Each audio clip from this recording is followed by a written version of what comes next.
Hello అండి, అందరికీ నమస్తే. ఈరోజు రెసిపీ బెండకాయ టమాటా కర్రీ అండి. ఎంతమందికి బెండకాయ టమాటా కర్రీ అంటే ఇష్టమో కామెంట్ చేసి చెప్పండి. మొదటగా బెండకాయల్ని బాగా క్లీన్ చేసుకొని కట్ చేసుకోవాలి. కొంచెం పెద్ద సైజులో కట్ చేసుకొని ఉంచుకోవాలి. ఆ తర్వాత ఒక కళాయి తీసుకొని అందులో ఆయిల్ వేసుకొని అది హీట్ ఎక్కిన తర్వాత పసుపు ఉప్పు వేసుకొని బెండకాయ ముక్కల్ని వేసుకొని బాగా ఫ్రై చేసుకోవాలి. ఫ్రై చేసుకున్న తర్వాత అదే కళాయిలో మరి కొంచెం ఆయిల్ వేసుకొని అందులో ఆనియన్స్, పచ్చిమిర్చి, అల్లం వెల్లుల్లి పేస్ట్ వేసుకొని బాగా ఫ్రై చేయాలి. బాగా ఫ్రై అయిన తర్వాత అందులో ఉప్పు, కారం, పసుపు, ధనియా పౌడర్ వేసుకొని బాగా ఫ్రై చేసుకోవాలి. ఫ్రై చేసుకున్న తర్వాత మీడియం సైజు 3 టమాటాలని మిక్సీ చేసుకొని పేస్ట్ చేసుకోవాలి. ఆ పేస్ట్ అందులో వేసుకొని బాగా కొంచెం వాటర్ వేసుకొని బాగా ఉడికించుకోవాలండి, పచ్చివాసన పోయినంత వరకు.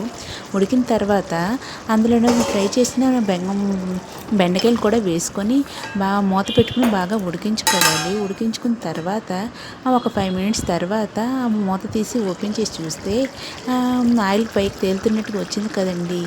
బెండకాయ ఉడికిపోయింది. ఉడికిపోయిన తర్వాత దించే ముందు కొత్తిమీర కూడా వేసుకొని కలుపుకొని స్టవ్ ఆఫ్ చేసేస్తే బెండకాయ కర్రీ రెడీ అయిపోయిందండి.